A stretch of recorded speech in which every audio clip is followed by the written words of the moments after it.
Assalamualaikum warahmatullahi wabarakatuh. A'udzu billahi minasyaitonir rajim. Bismillahirrahmanirrahim. Ila hadratin Nabi Muhammadin al-Mustafa Rasulullah sallallahu alaihi wasallam wa ila alihi wa sahbihi ajma'in. وإلى حضرات جميع الأنبياء والمرسلين عليهم الصلاة والسلام وإلى حضرات جميع الأولياء والصالحين وجميع المؤمنين والمؤمنات والمسلمين والمسلمات الأحياء منهم والأموات وإلى حضرات آبائنا وأمهاتنا وأجدادنا وجداتنا وعشيرتنا ومعلمينا ومن لهم حقوق علينا شاء الله لهم الفاتحة. أعوذ بالله من الشيطان الرجيم. بسم الله الرحمن الرحيم. الحمد لله رب العالمين الرحمن الرحيم مالك يوم الدين إياك نعبد وإياك نستعين اهدنا الصراط المستقيم صراط الذين أنعمت عليهم غير المغضوب عليهم ولا الضالين آمين. الحمد لله الذي هدانا لهذا وما كنا لنهتدي لولا أن هدانا الله والصلاة والسلام على أشرف الأنبياء والمرسلين وعلى آله وصحبه أجمعين. رب اشرح لي صدري ويسر لي أمري واحلل عقدة من لساني يفقه قولي. سبحانك لا علم لنا إلا ما علمتنا إنك أنت العليم الحكيم ولا حول ولا قوة إلا بالله العلي العظيم. أما بعد. Yang dimuliakan Tuan pengurusan pondok dan juga ahli-ahli yang kuasanya, yang berbahagia tuan-tuan imam di tempat masing-masing, pemimpin-pemimpin setempat, ustaz-ustaz, ustazah-ustazah, seterusnya tuan-tuan, perempuan, hadirin, hadirat, muslimin, muslimat yang dirahmati Allah sekalian. Alhamdulillah, setinggi-tinggi kesyukuran kita panjatkan kehadirat Allah Subhanahu wa ta'ala. Kerana pada pagi ini Allah izinkan kita untuk berada di pondok yang mulia ini. Mudah-mudahan kita akan dapat ilmu yang bermanfaat untuk kegunaan kita. Bukan di sini sangat, di sini ada juga gunanya. Tapi yang lebih penting kita gunakan nanti apabila kita dijemput kembali oleh Allah Subhanahu wa ta'ala. Kerana kita bukannya selama-lama nak duduk dalam dunia ni. Semua kita ni akan dijemput Allah kembali ke kampung asal kita. Kampung asal kita bukan Melanau, bukan Cakap Baru, bukan Tulang Sekar, bukan Malaysia, bukan India, bukan Kampung Gajah. Kampung asal kita ialah akhirat. Kita datang dari akhirat dan akan kembali kepada akhirat. Itu dah kampung kita. Kita adalah warga negara akhirat. Bila kita kembali, kita akan ditanya, apa yang telah kamu lakukan dalam semasa di dunia itu? Dunia ini hanya tempat persinggahan sahaja, berehat semata-mata. Sampai masanya, kamu akan dikembalikan kepada kampung asal. Di sanalah menentukan sama ada kita bahagia atau menderita. Sama ada kita dapat nikmat atau dapat sengsara. Sebab itu dalam dunia ni hidup kita cari bekalan sebanyak-banyak yang mampu. Wa tazawwadu kata Allah. dan cari oleh kamu akan bekalan. Apa bekalan nak cari? Fa inna khairaz zadi taqwa. Maka sebaik-baik bekalan yang nak kamu cari, nak kamu bawa balik, nak kamu kumpulkan ialah sifat takwa. Bila takwa, barulah ada jaminan keselamatan di dunia dan juga di akhirat. Nah, di dunia pun Allah jamin keselamatan, di akhirat pun Allah jamin juga. Syaratnya kita bertakwa. Tanda orang takwa tu buat segala yang disuruh, tinggalkan segala yang dilarang. Yang disuruh ada dua. Satu yang zahir, satu yang batin. Yang zahir yang boleh kita tengok. Semayang,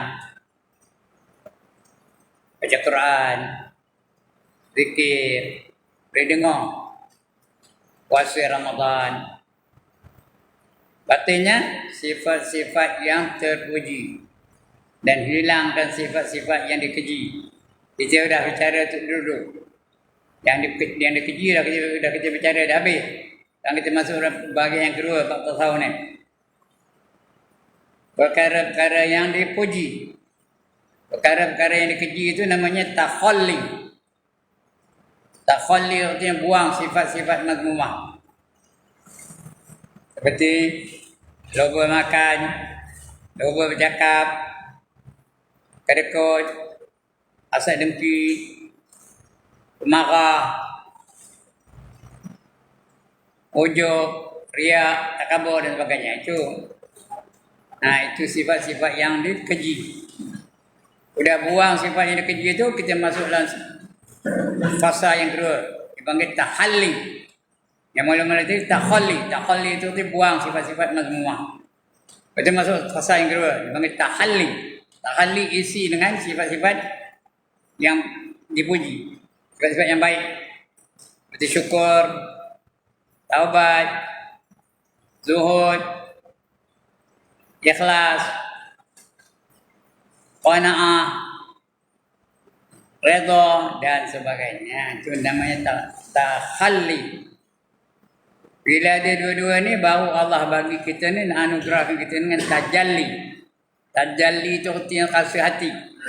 Baru kita sedar Allah tu maha berkuasa. Baru kita sedar Allah tu maha melihat. Baru kita sedar Allah tu, dan terasa dalam hati ni.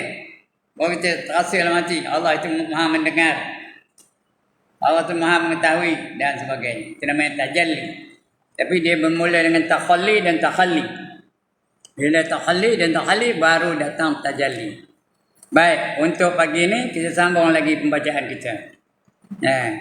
Bab yang ketiga atau fasal yang ketiga. Dua perkaranya dah kita baca dulu. Yang pertama taubat, kita dah taubat dah.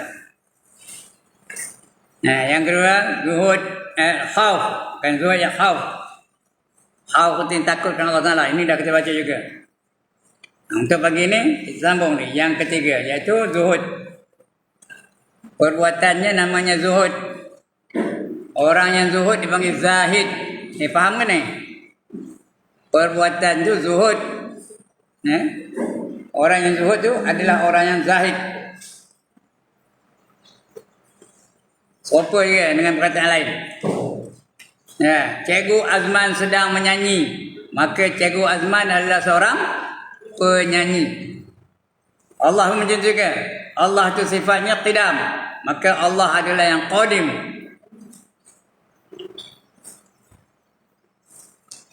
Allah itu sifat memerintahkan kita supaya menjadi orang yang zuhud. Maka orang yang zuhud dipanggil zahid. Orang zahid itu orang zuhud. Orangnya zahid. Perbuatannya zuhud.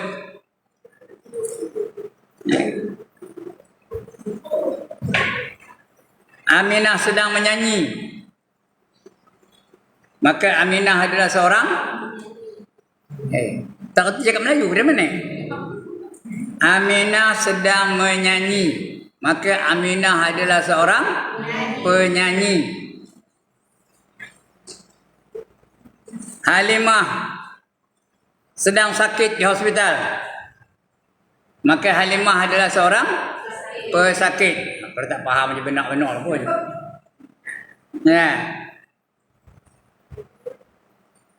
Sulaiman sedang menyapu sampah.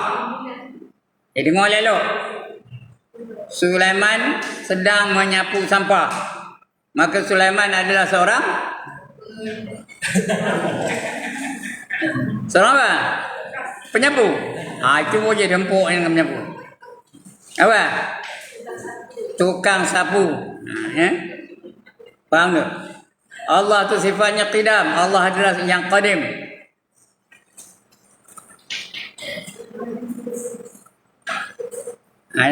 Itu namanya zuhud. Ya, zuhudnya apa? Itu kita baca insyaAllah. Ya.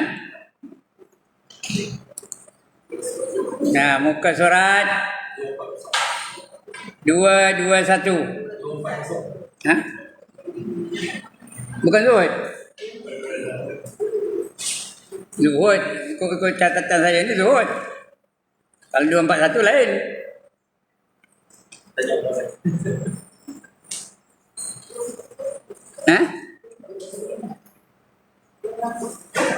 Rumi Hidayah 240 je. 240. Bukanlah zuhud tu. Bagi yang kedua.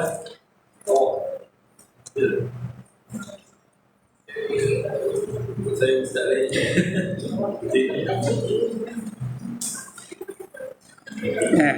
Bukanlah zuhud namanya. Kenapa kita ikut je saya. Tukang baca aja. Dan bahagian kedua ya. Nanti kita tengok. Tajuknya apa? Tawakal. Tawakal ya. Alright. Dan demikian lagi martabat yang kedua. Bukan bahagi pun. Dan demikian lagi martabat yang kedua. Iaitu menafikan ia akan takdir. Menafikan ia akan takdir. Tetapi tiada menafikan ia akan berdoa kepada Allah. Ya. Dia tahu benda dia takdir. Dah tentukan Allah Ta'ala. Tapi dia berdoa juga. Itu martabat yang kedua. Menafikan ia akan takdir. Tetapi tiada menafikan ia akan berdoa kepada Allah Ta'ala. Dan meminta sesuatu hajat kepada Allah Ta'ala. Minta hajat. Cuba kita ada semayang hajat. Ada tak semayang hajat? Sekarang ni setiap lepas Jumaat ada tak diperintahkan ataupun digalakkan kita ni sembahyang sunat hajat, ada tak? Apa yang berlaku sekarang ni?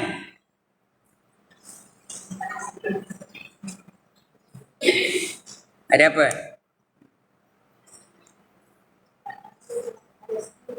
Ada apa? Saya tengah ngajar, jangan bercakap.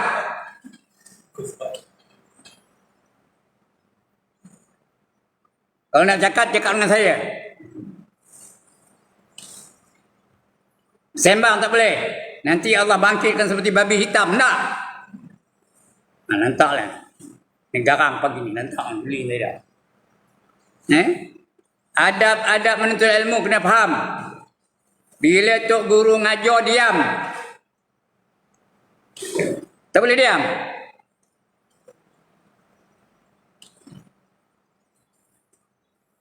Nak merajuk. Kalau nak bercakap, balik. Yang tunggu. Jadi itu dia. Kalau salah baca, kabur.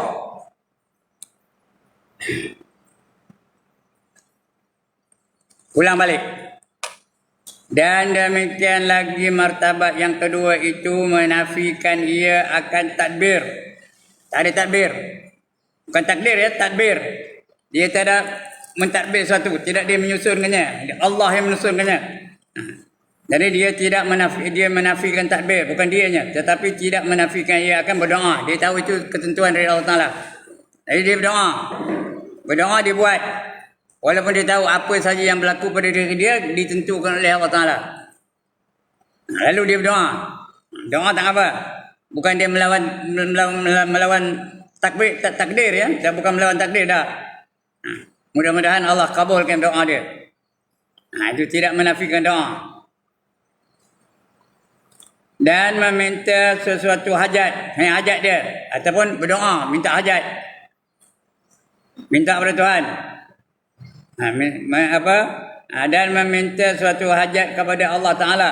Seperti kanak-kanak. Kanak-kanak dengan mak bapak. Dengan mak bapak ni kan minta selalu. Mak nak makan. Mak nak susu kan kau tu. Macam tu lah. Dia tahu. Maknya akan bagi dia tapi dia minta juga. Macam itulah. Kita dengan Allah kita tahu. Allah akan bagi tapi kita minta juga kepada Allah. Seperti kanak-kanak maka iaitu meminta ia akan sesuatu kepada ibunya. Barangkali ia menangis kerana martabat yang ketiga.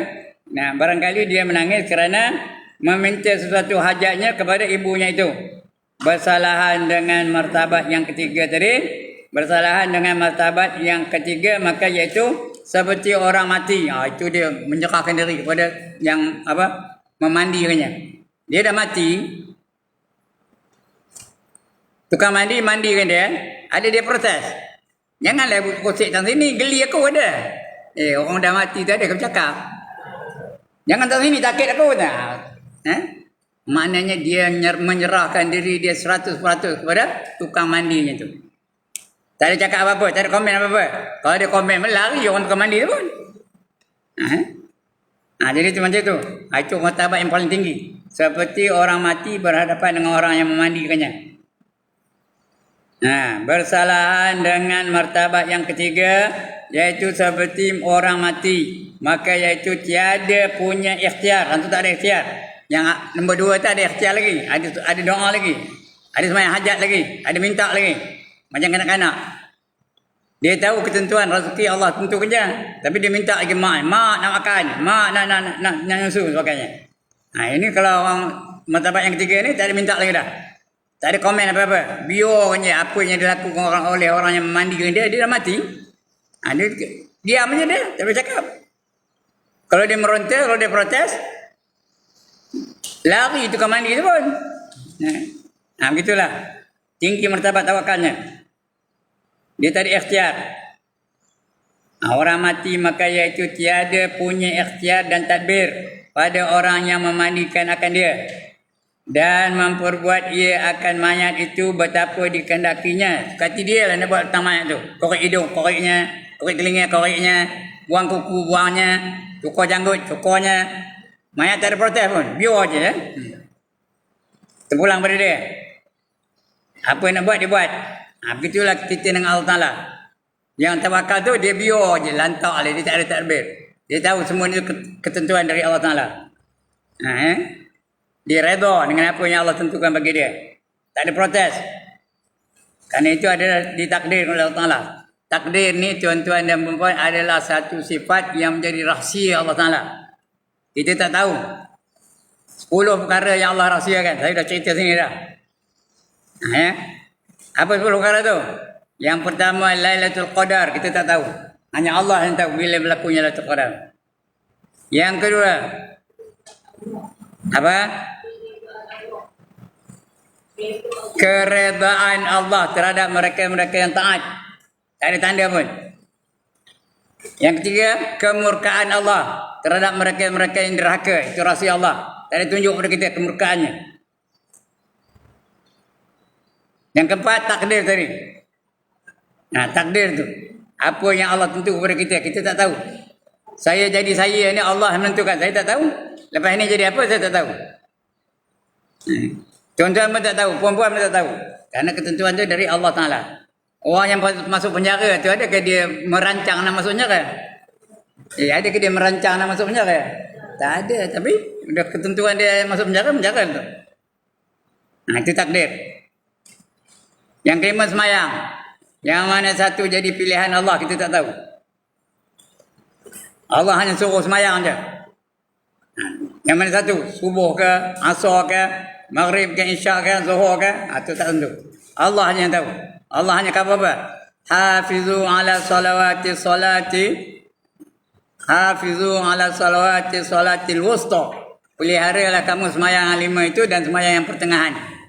Semayang yang pertengahan tu menjadi tanda-tanda. Semayang apa? Kerana semua semayang yang 5 tu boleh jadi pertengahan. Iya ke tak? Semua yang 5 tu boleh jadi pertengahan. Zuhur sekarang pertengahan antara subuh tadi dengan asar tu. Asar sekarang pertengahan antara zuhur dan maghrib. Maghrib pertengahan antara asar dan isyak. Isyak pertengahan antara maghrib dan subuh besok. Jadi mana pun boleh jadi semayang pertengahan. Itu yang kelima. Yang keenam, nama-nama Allah yang tersebut dalam Al-Quran tu, 99 nama tu, yang mana satu pilihan Allah kita tak tahu. Allah ke, Ar-Rahman ke, Ar-Rahim ke, Al-Muhaimin ke, Al-Mutakabbir ke, itu semua kita tak tahu. Allah yang tahu yang mana jadi utama bagi kita. Itu nombor 6. Yang ketujuh, jodoh. Kita tak tahu jodoh, ada kita ada jodoh. Ada orang sampai mati tak ada jodoh, ada orang banyak mana jodohnya. Ada orang kerap jodohnya dan sebagainya. Kita tak tahu. Yang ke-8, wali. Wali itu dia sendiri dia tak tahu bahawa dia itu wali.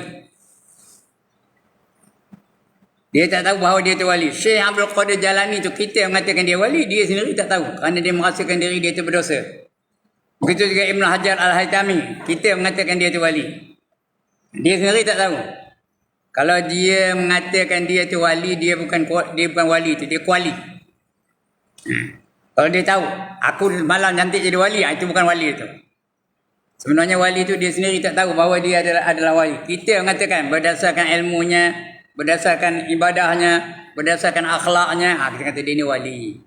Macam Syekh Abdul Qadir Jalani, kita yang mengatakan dia wali, dia sendiri tak tahu. Macam Rabi'atul Adawiyah, dia kan tahu bahawa dia tu wali, kita yang mengatakan dia tu wali. Seperti Imam Syafi'i, Imam Hanafi, Imam Hanbali, Imam Maliki, mereka tak tahu bahawa mereka tu wali, kita yang mengatakan mereka tu wali. Itu yang ke-8. Yang ke-9, tarikh kematian. Siapa tahu tarikh dia mati? Angkat tangan. Tarikh kita pun tak tahu, tarikh orang lain kita tak tahu bila mati. Tarikh kematian tak tahu. Dan yang ke-10, tarikh berlakunya hari kiamat. Itu 10 perkara yang menjadi rahsia Allah Ta'ala. Ini mau betul juga. Kita tak tahu. Jadi dia tak ada usaha tarik ikhtiar. Dan bersalahan dengan martabat yang pertama. Pertama tu macam orang apa? Martabat yang pertama tu macam apa? Orang menyewa peguam. Dia ada kes di mahkamah, dia pun sewa peguam. Ambil peguamnya handai-handai. Kapal Singh ke, Govind Singh ke, Govind Singh Dio ke. Tapi peguam tu boleh tak kita tukar? Tuan-tuan dan puan-puan, kalau kita sewa peguam, boleh tak kita tukar dia kalau kita tak puas hati dengan peguam tu? Boleh. Ada tadbir. Ada pilihan. Itu peringkat yang pertama. Peringkat yang kedua macam kanak-kanak dengan maknya. Kanak-kanak dengan maknya dia bergantung pada mak je. Ya tak? Macam kanak-kanak dengan maknya. Cuma maknya, mak nak makan, mak nak nenek, mak nak mandi, mak nak tidur. Ke mak je. Jadi ada takbir tapi minta juga pada mak.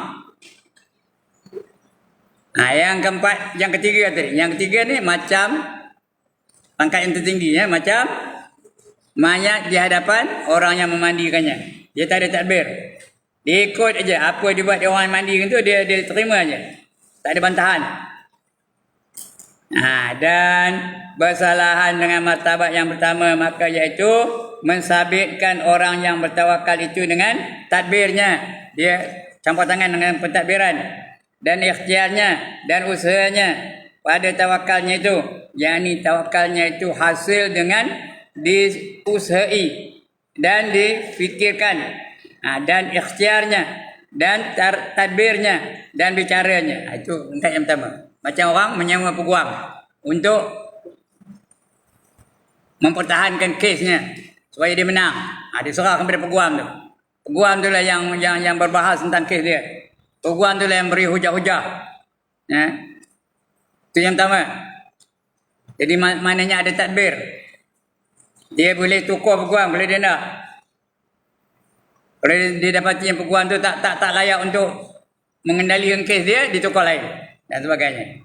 Itu tawakal lah, tapi tawakal yang paling rendah. Martabat yang paling rendah. Tinggi sikit macam kanak-kanak. Kanak-kanak dengan maknya. Apa-apa hal mak, nak makan nak mak, nak pakai nak mak, nak sikat rambut nak mak, apa pun nak mak aja. Sudah besar pun mak je kali. Nak kahwin pun mak kata. Ayah tak ada, mak je. Ini yang ketiga, macam orang mati berhadapan dengan orang yang memandikannya.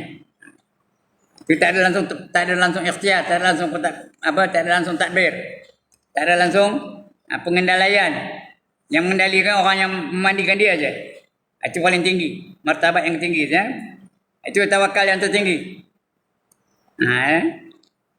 Dan ketahui olehmu bahawasanya tiada disyaratkan bagi orang yang tawakal itu meninggalkan akan usaha. Orang tawakal bukan mana tak boleh usaha. Kita boleh usaha, tapi yang memberi kesan, yang memberi bekas bukan usaha tu. Yang memberi bekas apa? Allah Ta'ala menentukannya. Pasal adatnya kalau nak pandai belajar, ya ke dah. Kalau nak lekat ilmu tu selalu mentelaah. Ya ke dah? Selalu dibaca. Kalau sebulan sekali baca, macam inilah macam kita ni. Sebulan sekali baru buka. Bila ada ustaz ngajar baru buka. Bila ditanya dia tak tahu. Patutnya dirujuklah selalu. Balik rumah dicek. Patutnya betul ini tak ada. Sebulan sekali aja buka.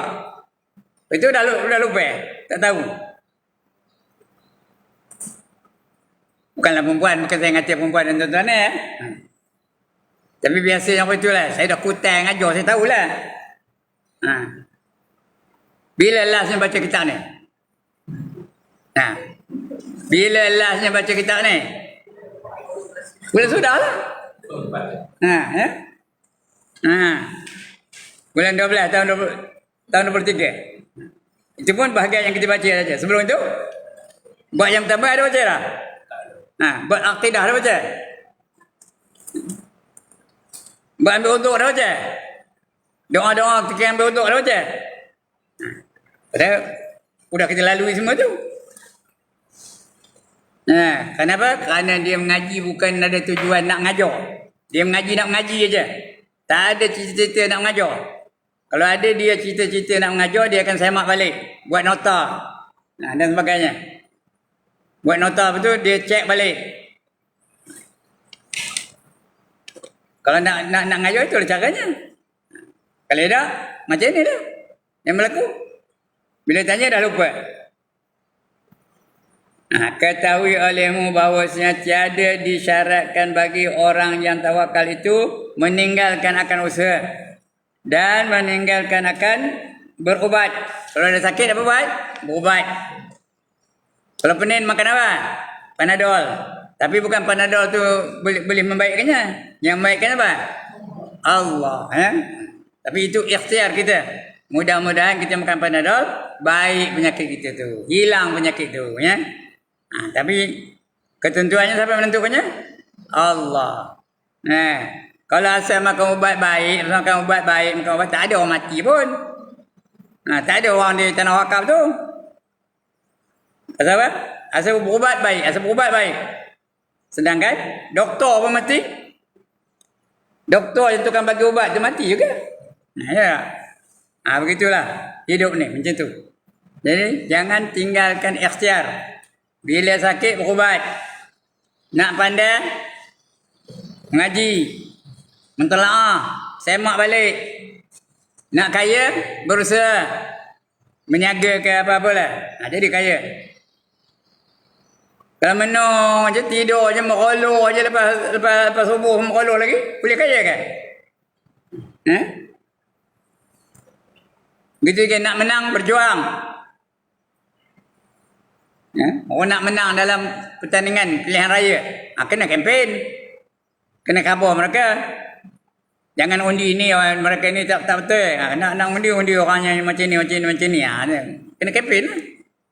Itu yang saya buat bila dekat peraya tu kempen. Itu usaha lah. Padahal kemenangan yang menentukannya siapa?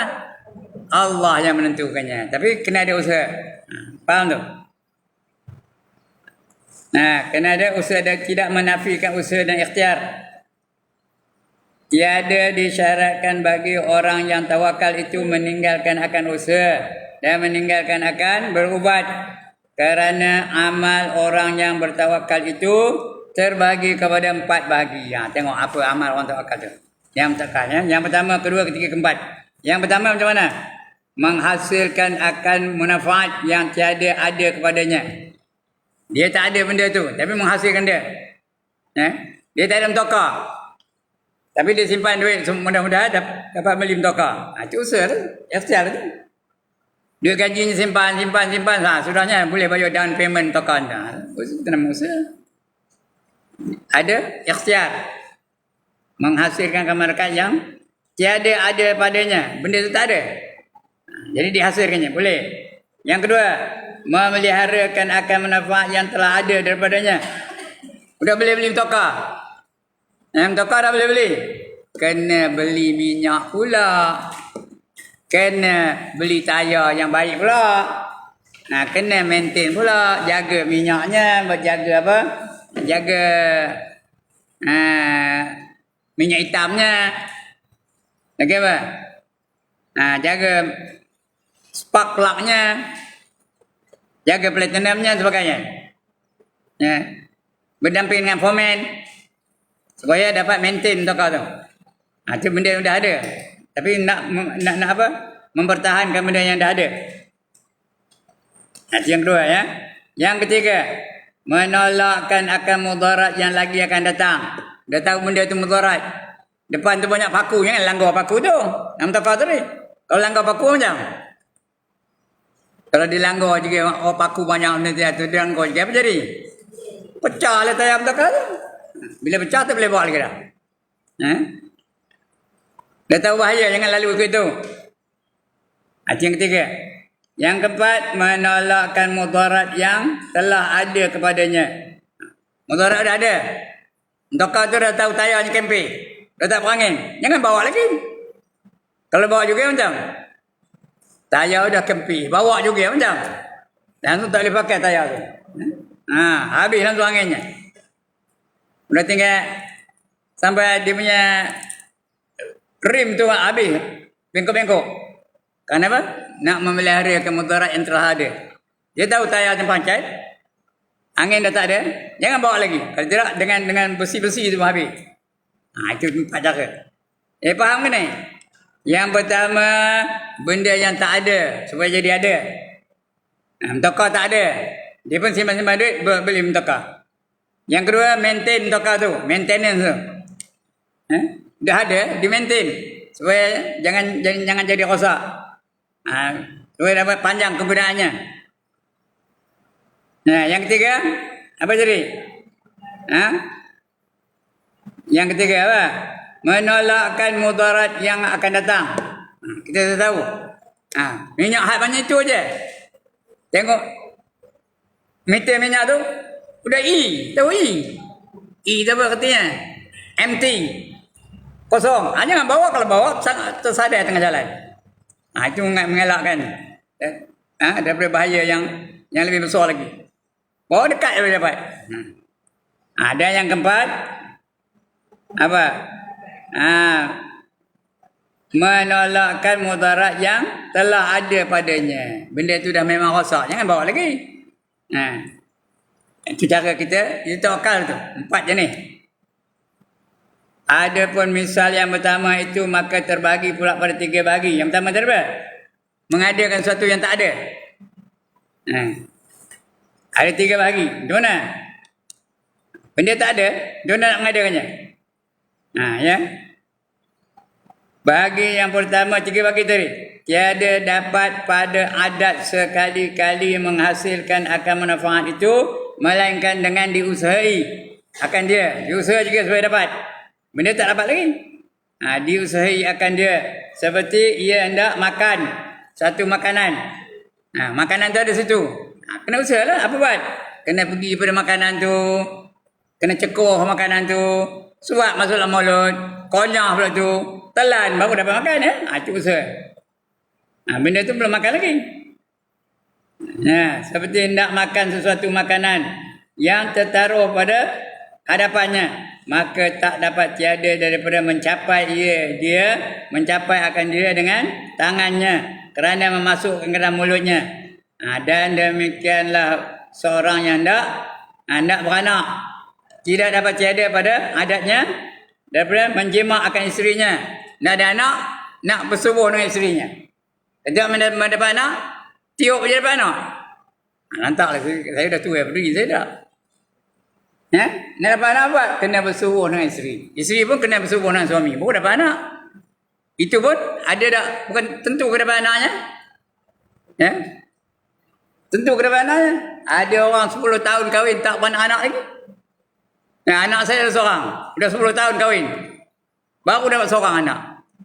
Ya. Yang seorang tu pura-pura keluar anaknya. Ada aja. Tak tentu. Jadi kalau nak anak, mula-mula nak kahwin.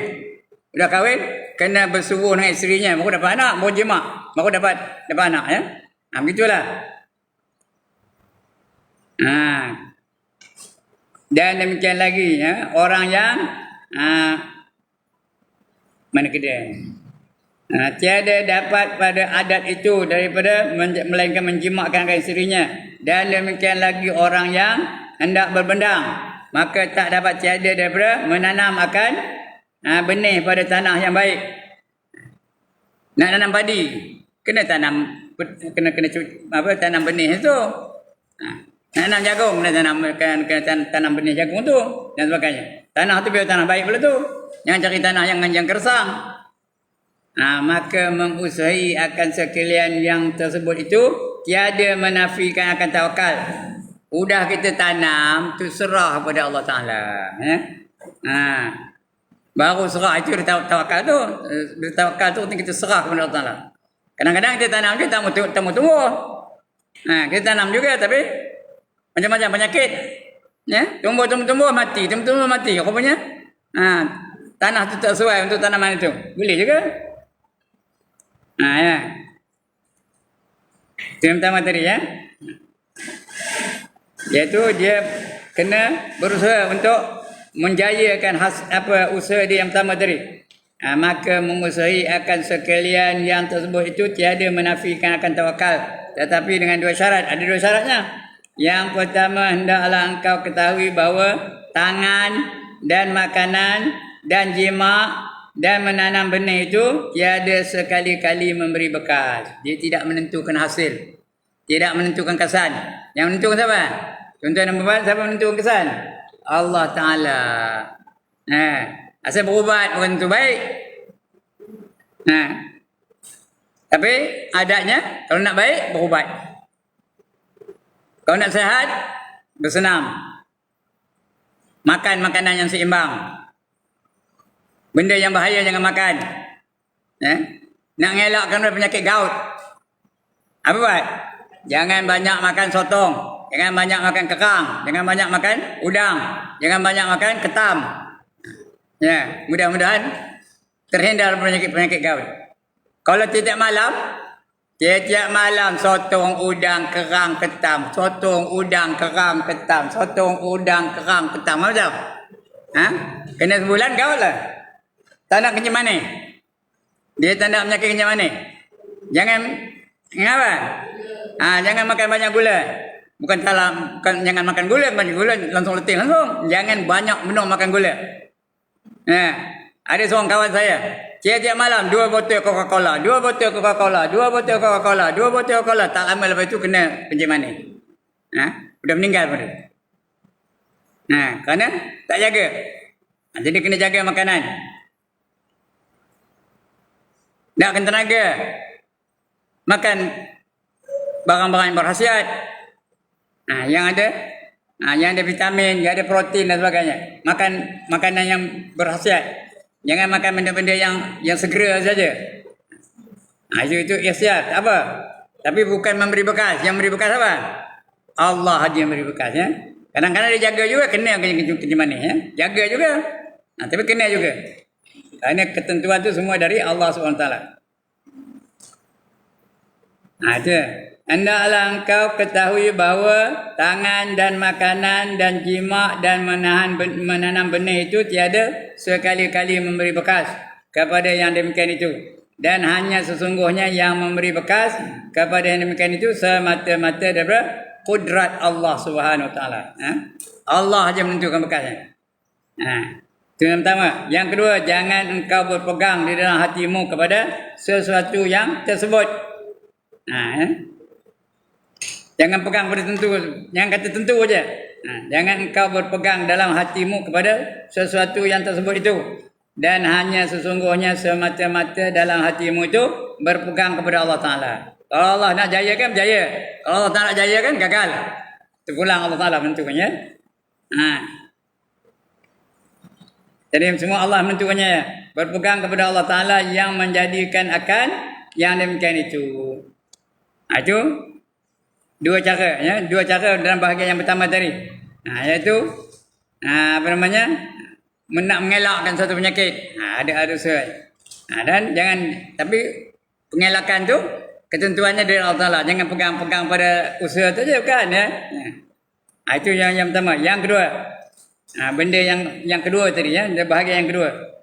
Jangan engkau berpegang bahagian yang kedua, ghalib. Ghalib tu biasa. Ghalib pada adatnya tiada dapat menghasilkan akan manfaat itu melainkan dengan diusahai, seperti mengambil bekal bagi orang yang bepergian, orang nak merantau. Kena bawa bekal tak? Kena bawa bekal ke dah nak merantau? Terkosong je poket boleh merantau? Boleh pergi England? Kupang tak dalam poket boleh? Nak merantau mesti ada bekal. Paling kurangnya duit. Kalau tak ada duit, benda-benda yang perlu, makanan dan sebagainya, pakaian dan sebagainya. Nak pergi ke Eropah, kena sedia dengan pakaian apa? Pakaian yang tebal. Itu usaha itu usaha tu ya. Tidak menafikan usaha. Itu ghalib. Pada adat tiada dapat menghasilkan akan manfaat itu melainkan dengan diusahai, seperti mengambil bekal bagi orang-orang bepergian, orang nak merantau yang tiada dekat. Dan tiada dekat orang yang dan tiada dekat orang merantau jauh dan tiada dekat negeri, maka mengusahi akan bekal yang demikian itu tiada menafikan akan tawakal. Penting dia usaha mencari bekal, bukan menafikan tawakal. Dia tetap tawakal juga, tapi berusaha untuk mendapat bekalan. Pergi ke Eropah, kena ada baju sejuk, baju tebal dan sebagainya. Pergi ke untuk menghasilkan padi, kena masuk ke tanam benih padi itu di bendang dan sebagainya. Itu tidak menafikan tawakal ya. Tapi hendaklah engkau ketahui bahawa bekal itu tiada memberi bekas. Kadang-kadang ada bekal hilang pula tu. Ada bekal rosak pula tu. Ada tak? Dia bukan tentu boleh menghasilkan manfaat. Dia tidak memberi bekas. Dan hanya sesungguhnya semata-mata di dalam hatimu itu engkau berpegang kepada Allah. Yang betul-betulnya Allah yang menentukannya. Pegang sungguh kepada Allah Ta'ala. Pegang kepada Allah Ta'ala yang menganugerahi akan dikau daripada bekal itu. Allah yang bagi bekal. Kita pegang pada dia. Tetapi jika engkau kuasa pada bepergian itu dengan tiada membawa bekal, maka yang demikian itu terlebih tinggi pada martabat tawakal. Ada juga orang pergi tak ada bekal langsung, tapi berjaya dia. Saya ada buat satu orang saya kenal. Duit dia RM70 aja. Masa itu dia di Bangkok. Tapi dia berazam nak pergi menunaikan haji ke Mekah. Duitnya hanya RM70. Dia pergi, betul. Cari dapat lagi, pergi satu tempat lagi. Bagi cari dapat lagi. Sudahnya sampai dia ke Mekah ya. Duit dia asal-asalnya RM70 dalam poket dia. Boleh pergi Mekah. Dia budak Bangla. Namanya Abdul Hadi namanya. Saya kenal dia tu. Saya jumpa dia ke Merahalan. Dia berbekalkan RM70 boleh sampai ke Mekah. Ya ada dah orang pergi Mekah tu. Ada tapi dia minta-minta dengan orang. Merayu orang suruh minta tambang ke sini. Dah sampai sana minta lagi orang belah sana pula. Sampai satu tempat. Sampai satu tempat ke satu tempat. Akhirnya sampai juga dia ke Mekah. Itu dia usaha penuh. Tapi jarang nak jumpa lah kalau bukan semua orang apa itu ya. Jadi itu yang sebenarnya ketentuan tu dari Allah Taala. Kalau Allah nak jaya kan, walaupun macam itu berjaya ke dia. Ada dah orang duit berkesor-kesor, berjuta-juta tapi tak pernah pergi Mekah, ada tak? Hati yang tertutup nak pergi. Tak ada rasa langsung nak pergi Mekah. Tak ada cita-cita apa nak pergi Mekah. Ada juga betul. Dia rasa rugi begitu. Ada orang, ada je jalan dia pergi Mekah. Ada je jalannya. Tak ada jalan ni.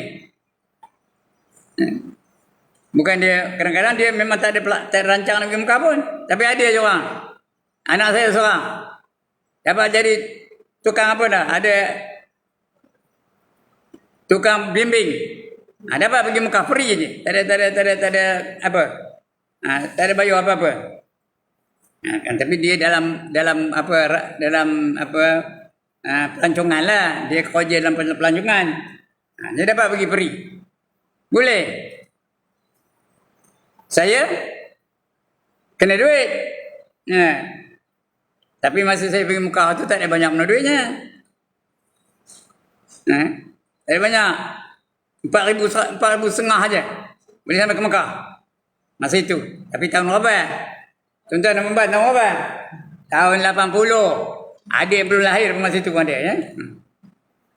Tahun 80. Masa itu Mekah tu bandarnya macam mana nawar dia. 2 tingkat itu aja. Gitulah. Sekarang ni mana orang Mekah? Mana ada bandar kecil-kecil macam mana nawar ni? Mana ada 2 tingkat macam tu? Hotel besar-besar tinggi-tinggi ya. Sekarang ni nak pergi pun berapa? Nak pergi Mekah kalau kali pertama berapa? Paling kurangnya berapa? 10,000 tak cukup. Mau? Entahlah, saya pun tak tahu. Mau 16,000 agaknya kalau kali pertama. Kalau kali kedua, itu 40,000 lebih. Kali kedua, kali ketiga. Itu ketentuan dari Allah ya. Kemudian mana tadi? Tiada menafikan tawakal ya. Tapi kalau kamu boleh pergi tak ada membawa bekal, itulah yang lebih baik. Itu tawakal yang lebih baik ya. Bagi yang ketiga, ghalib pada adat itu dengan menghasilkan akan manfaat itu dengan tiada diusaha akan dia, seperti bersungguh-sungguh pada mengusahi akan kehidupanmu yang lebih daripada hajatmu dan mentadbirkan akan manfaat dirimu. Maka yang demikian itu menghilangkan akan tawakal. Itu tak ada tawakal ke dah? Jadi sifat tawakal itu tak ada pada dia. Menghilangkan tawakal kepada Allah Ta'ala kerana masghul tu ni sibuk. Masghul yang demikian kepada yang lain daripada Allah Ta'ala. Dia pegang pada benda yang lain saja. Dan berpegang engkau kepada usahamu. Dan yang demikian itu menafikan akan tawakal kepada Allah Ta'ala. Dia bukan tawakal nama itu. Dia pegang pada usaha. Aku boleh pergi Mekah ni kerana usaha. Aku boleh pergi Mekah ni kerana aku rajin kerja. Itu tak ada tawakal. Tak dapat pahala tawakal pun ya. Kerana dia berpegang kepada usaha dia. Berpegang kepada ikhtiar dia. Padahal ikhtiar tu sebenarnya dari hakikatnya dia bukan memberi bekal. Yang memberi bekal apa? Hanya Allah saja ya. Ada pun misal yang kedua, iaitu memelihara akan manfaat. Ingat, ada 4 tadi ya. Yang pertama menghasilkan benda yang tak ada. Yang kedua, bila dah ada, nak dipelihara. Pelihara benda tu supaya jangan sampai tak boleh pakai. Menghasilkan ataupun memelihara akan manfaat yang telah ada kepadanya. Kalau dia mentokar, jaga. Minyak nak jaga, minyak hitam nak jaga. Lagi tayar nak jaga, spark plugnya nak jaga. Lagi apa? Dia punya platinum nak jaga. Kalau tak boleh pakai mentokar tu. Itu kalau cerita mentokar ya. Lain-lain tengok apa benda-benda lain ya. Maka jika ada pada seorang itu harta, maka ditaruhkan akan harta sekira-kira mencukupi akan setahun atau lebih, maka iaitu membatalkan akan tawakalnya. Kalau ada simpan kereta dia, makanan dia, setahun lebih. Itu tak ada tawakal namanya. Simpan je. Dalam store je. Ada je beras lah, gula lah, tepung lah. Orang lain sibuk. Tapi dia siap simpan tu. Itu bukan tawakal namanya. Kalau setahun lebih, sampai 4 tahun punya makanan, itu bukan tawakal ya. Sekiranya cukup akan setahun atau lebih ya. Sekira-kira mencukupi akan dia hingga 4 tahun 40 hari. Itu tawakal lagi. Kalau 40 hari tengah apa? Dan jika ditaruhkan akan harta itu sekira-kira mencukupi akan dia hingga 40 hari, maka bersalah-salahan ulama ahli tasawuf. Ada ulama mengatakan ada tawakal lagi. Ada ulama kata tak ada dah. 40 hari pun tak ada. Jadi ada perselisihan pendapat antara ulama. Kata kebanyakan orang khawas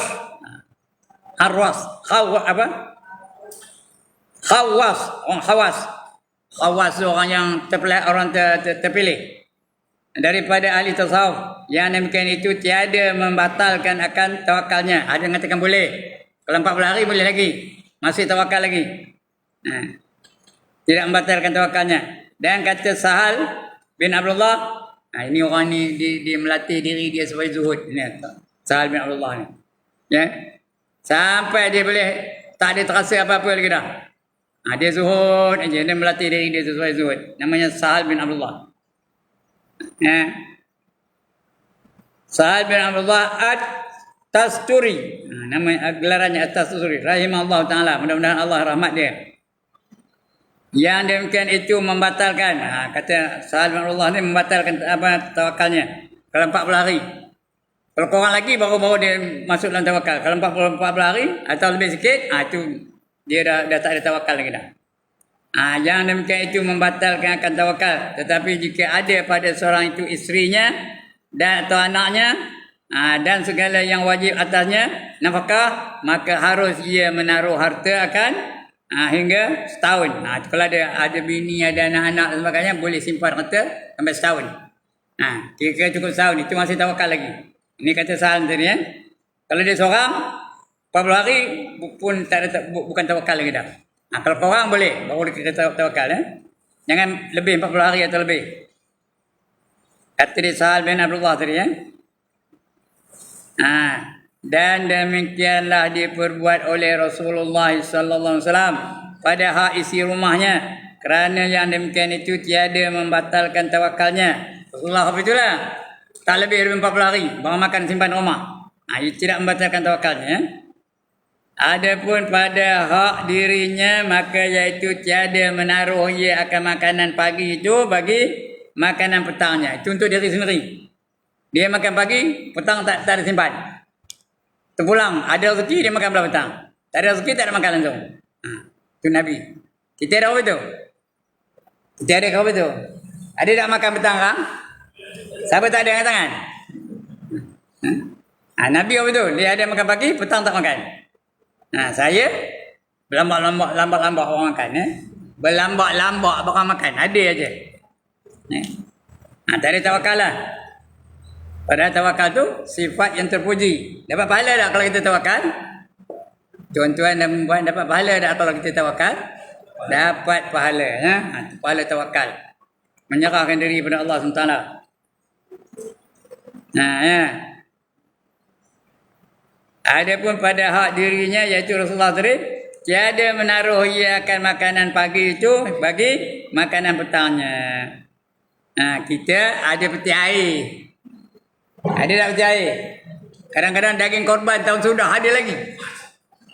Ya ke dah. Sabuai lah. Dan korban tahun sudah punya. Ada lagi. Tak habis-habis lagi. Sikit banyak ya. Dia ada peti air. Boleh simpan dalam peti air. Ya ke dah. Makan malam tu cerita lah. Dah tentu je. Beli roti China segera. Kadang sebulan simpan dalam peti air tu. Keluar je sekeping keluar. Ya tak? Ya pun disebut lah. Jadi sama-sama hidup. Tahulah. Ada pun misal yang ketiga itu yakni menolakkan mudarat. Benda yang mudarat itu tolaknya. Yang lagi akan datang maka iaitu seperti lari daripada binatang yang buas. Kita nak keluar, nak balik ke rumah, tengok ada rimau di luar tu. Nampak kau tu ngangai boleh. Siapa berani lalu orang kata kan? Yang berjalan kaki, berani lalu tak? Kalau berani saja untuk menempah mati dia. Jangan menyerahkan babi buta, jangan menyerahkan diri babi buta kepada bahaya. Kenapa? Hukumnya haram. Apa kata Allah? Wala tulqu bi aidikum ila tahluka. Jangan kamu campakkan diri kamu ke dalam kebinasaan. Dah tahu dalam lombong tak ada buaya, tengangin aja mulutnya. Kita pun ambil uduk tepi lombong. Tak macam? Apa macam? Ngap boleh kerja di buaya tu. Kita nak pergi ke masjid, tiba-tiba ada rimau dia cacalah pokok tu. Macam? Okay, lantaklah. Aku nak mati-matilah, Allah menentukannya. Tawakal aku ni. Macam? Kira jadi bahan rimau tu lah ya. Kena lari dari bahaya. Bila datang mudarat, lari. Ada misal ketiga iaitu menolakkan mudarat. Yang lagi akan datang maka iaitu seperti lari daripada binatang yang buas. Dan lari daripada jidar. Jidar apa? Tembok. Tembok yang nak roboh. Jidar. Yang mendering. Tombok tu udah sengit apa tu? Dah sikit pun nak roboh. Kita pun lalu ikut tombok tu dah. Bertipu di tembok tu lah. Udah nak roboh pun dah. Itu jidar. Jidar tu tembok ya. Yang cenderung hendak roboh. Dan barang sebagainya daripada segala yang membinasakan akan dirinya. Kerana yang demikian itu tiada menghilangkan akan tawakal. Lari dari itu bukan hilang tawakalnya, masih tawakal lagi. Kerana dia berikhtiar untuk mengelakkan bermudarat. Kerana segala yang demikian itu diharamkan oleh syarak seperti firman Allah, saya dah baca ayat tadi. Wala tulqu bi aidikum ila tahluka. Jangan kamu campakkan diri kamu ke dalam kebinasaan. Udah tahu gunung tu udah nak meletup. Dia nampak asap keluar dari gunung tu. Lantaklah. Dia duduk juga rumahnya tepi gunung. Macam? Orang lain dah lari. Dia aku nak mati-matilah. Nak idak-idak lah macam. Kira kumpul lah.